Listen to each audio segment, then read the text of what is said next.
gravitation chapter, the last topic we will continue. Okay, weightlessness. Weightlessness. Okay, what is weightlessness? Weightlessness means we will not be able to feel any weight. That is called as weightlessness. Okay, so first we are going to study about weightlessness of a free falling object. Free falling object. So an object is falling freely. So whenever an object is falling freely, it will undergo gravitational force. Okay, because it is falling down because of the gravity. So it will undergo gravitational force. So write down. Free falling object. Free falling object experiences only gravitational force. Experiences only gravitational force. Okay, so gravitational force it is experiencing. So the acceleration will be equal to the acceleration due to gravity. Okay, so the acceleration of the object will be equal to the acceleration due to gravity, because of the gravity only it is falling down. So the acceleration is due to gravity. So the acceleration will be equal to acceleration due to gravity. Write down. The acceleration is equal to acceleration due to gravity is equal to acceleration due to gravity. So A is equal to G. So N is equal to M into A minus G you will be getting. So instead of A you have to substitute G here. So N is equal to M into G minus G. So N is equal to 0. So N is equal to 0 means the normal force, the opposite normal force is not at all there. Only the downward force is there. The opposite reactional force is not at all present. That is equal to 0. So this condition is called as weightlessness. This condition is called as weightlessness.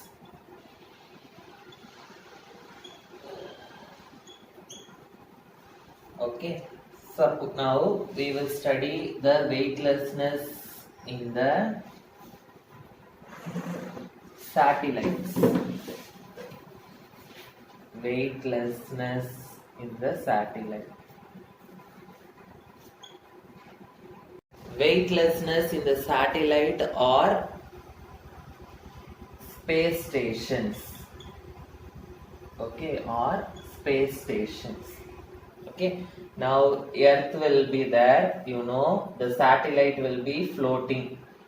Okay, the satellite will be floating around the Earth, or if there is any space station, inside that human beings will be there. Okay, the human beings also will be floating. Okay, there will not be any gravity pulling them. Okay, so that means what? They are not feeling any weight. So that is why they are all floating. Actually, this Earth is having a gravitational force. Okay, so the Earth will be exerting the gravitational force on the satellite or the space station. Okay, so the person who is present inside the space station, he will also experience the same amount of the force which the Earth is giving.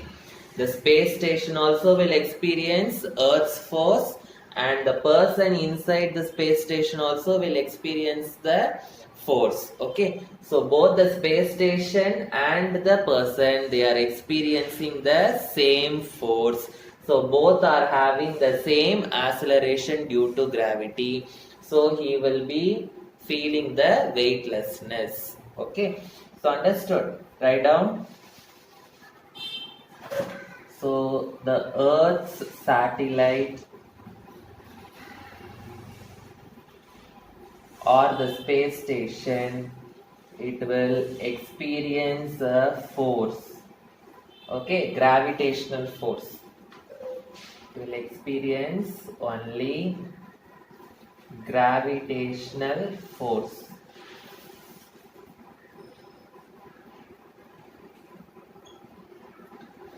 So if the satellite or space station is experiencing the gravitational force, then the object, whether the human being is inside that or whether any other object is inside that, the object or the human being also will experience the same gravitational force. So both the station and whatever is inside, they are experiencing the same gravitational force. So they will be having a state of weightlessness. Okay, so write down the astronauts also. The astronauts inside, they also experience, the astronauts who are inside, they also experience the same gravitational force. The same gravitational force. Okay, so because of that, what will happen? Both of them are experiencing the same gravitational force.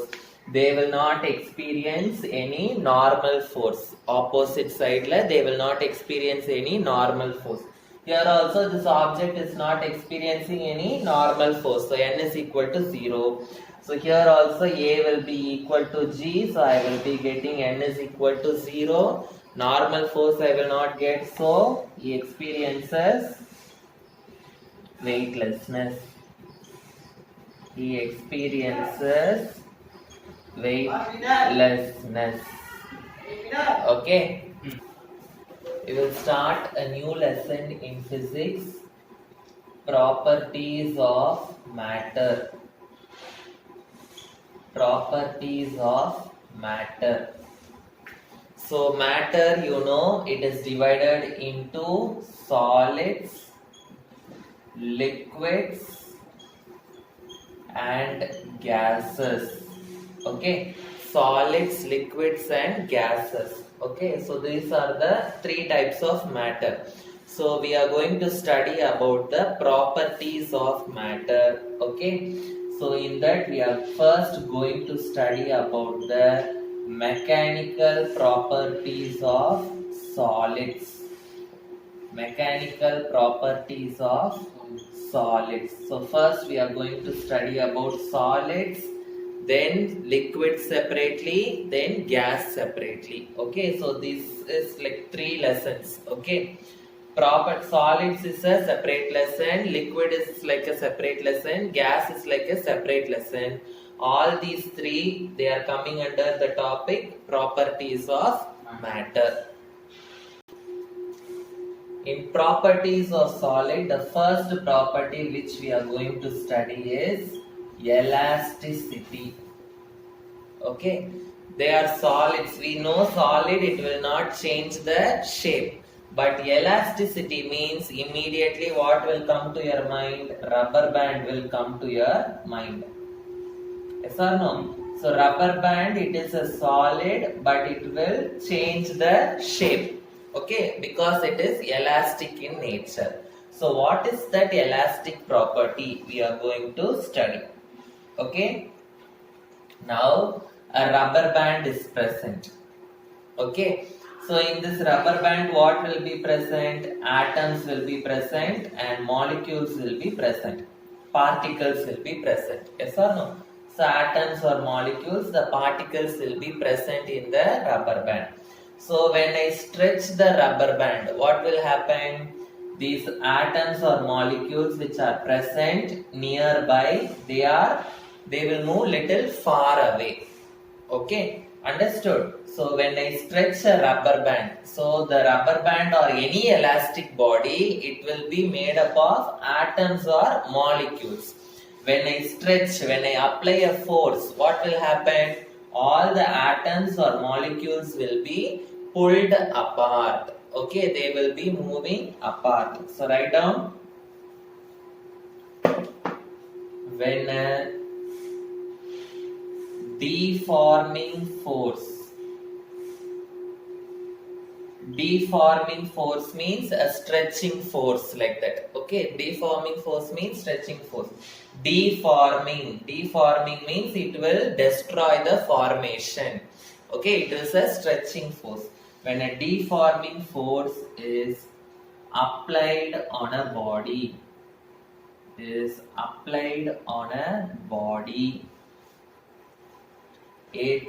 atoms are pulled apart. Its atoms are pulled apart.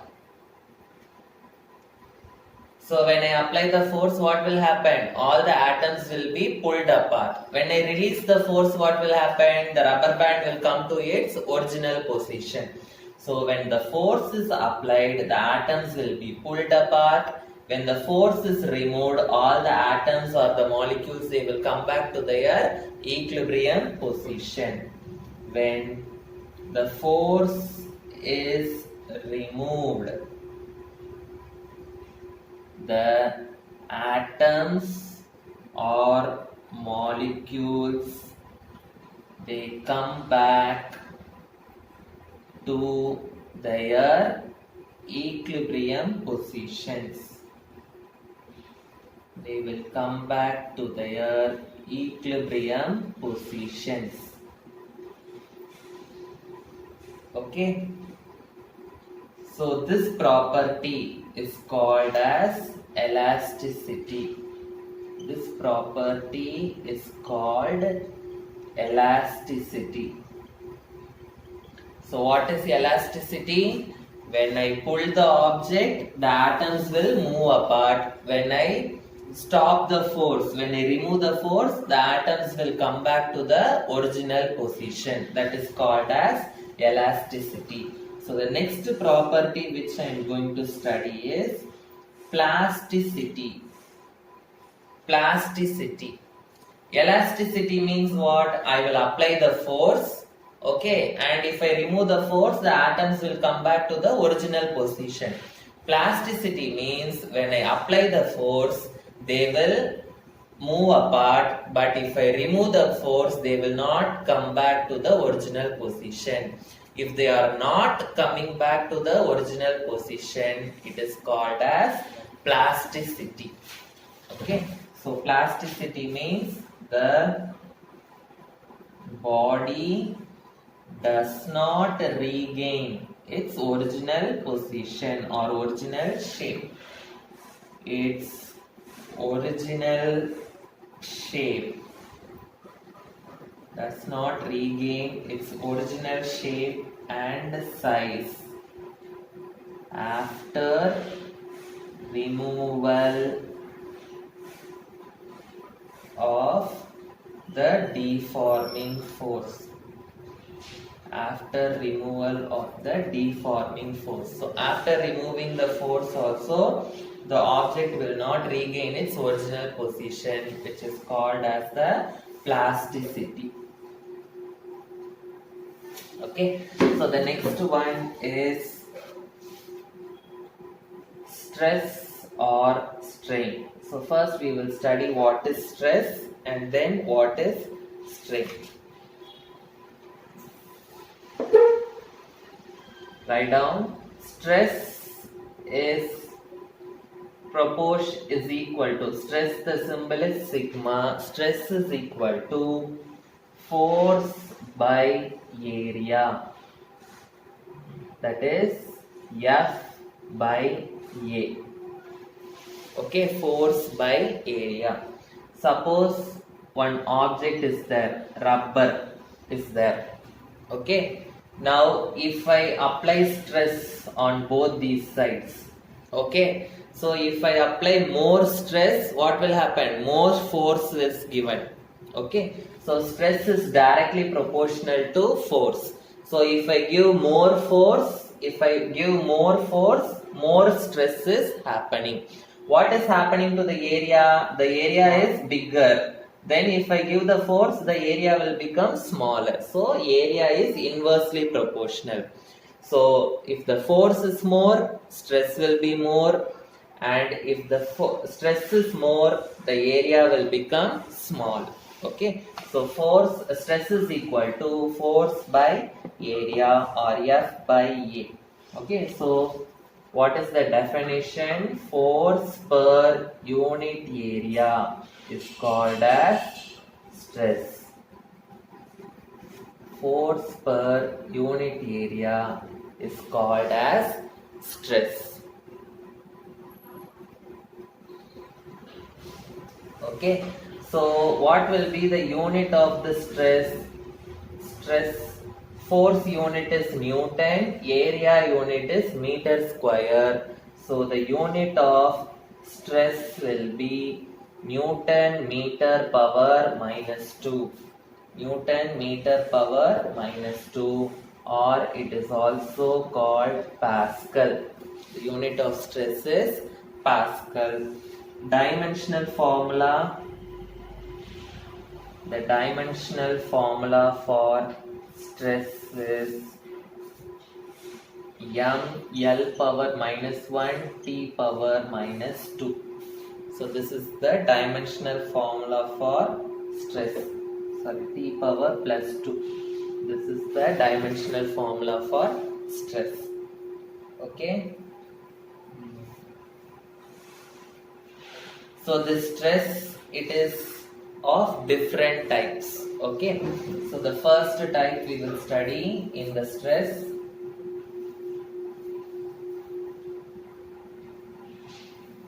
The first type is longitudinal stress. Longitudinal stress. This longitudinal stress, it is again divided into two types. One is tensile stress and the other one is compressive stress. Tensile stress and the other one is compressive stress. Okay, now the second type is volume stress. So stress, it is of two types. One is longitudinal stress and volume stress. Longitudinal stress, again it is divided into tensile stress and compressive stress. Okay. First, what is this longitudinal stress?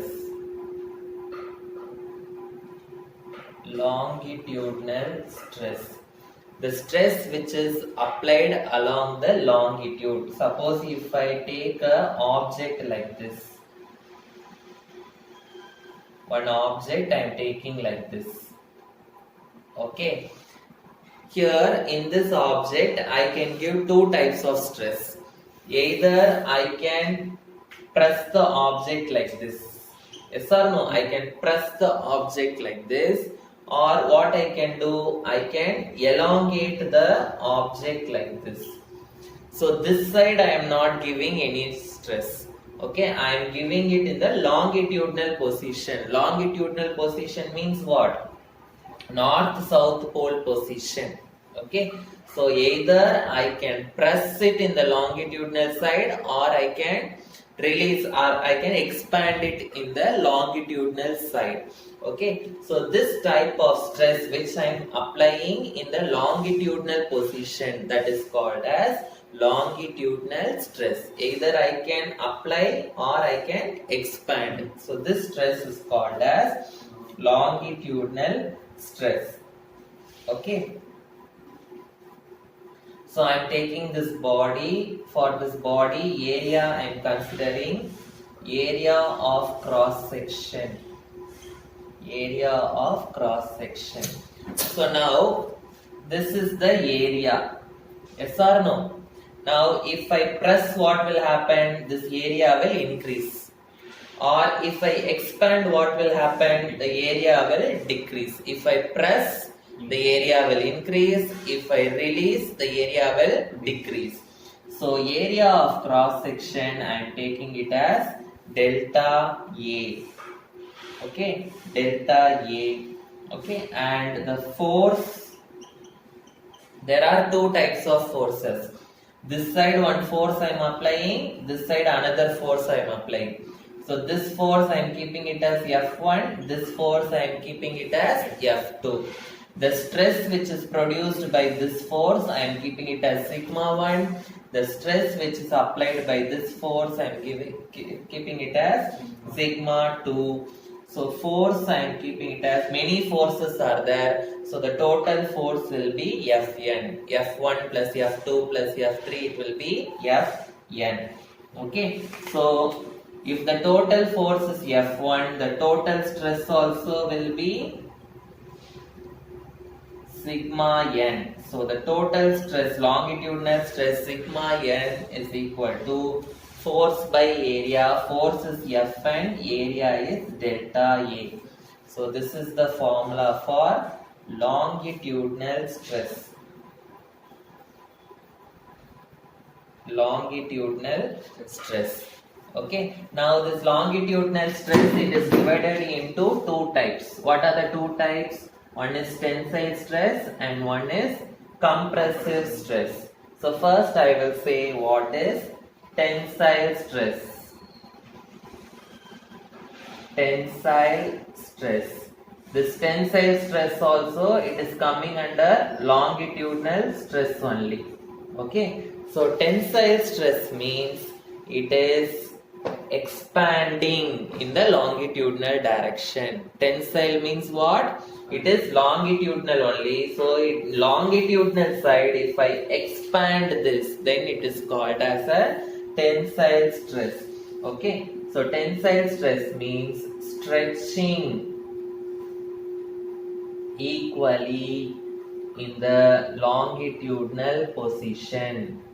The longitudinal position. Okay.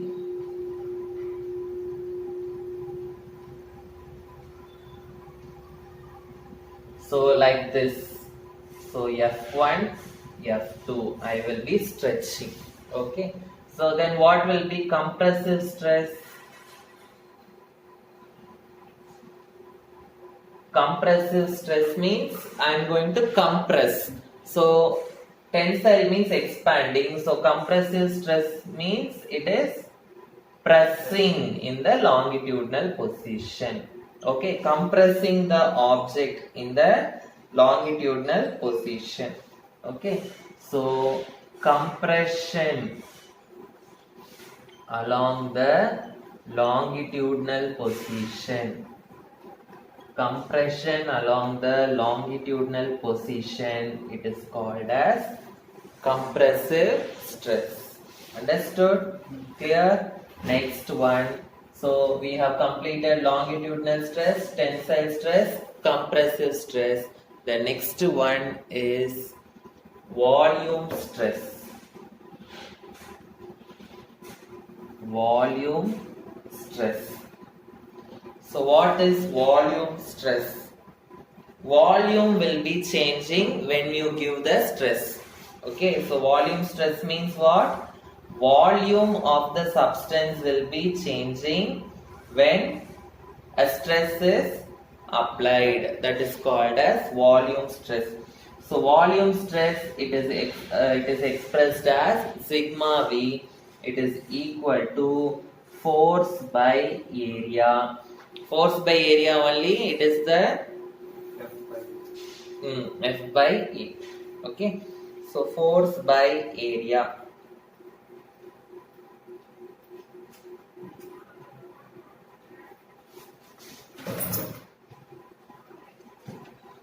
Force per unit area is called as volume stress. So here volume stress means the volume will be changing. Volume is changed due to stress. volume is changing due to stress. Volume stress is force per unit area. Force per unit area. So volume stress formula and that generally stress formula and pressure formula is same only. Pressure is also force by area. Okay. So volume stress or stress is also force by area. So stress is having the same formula as that of the pressure.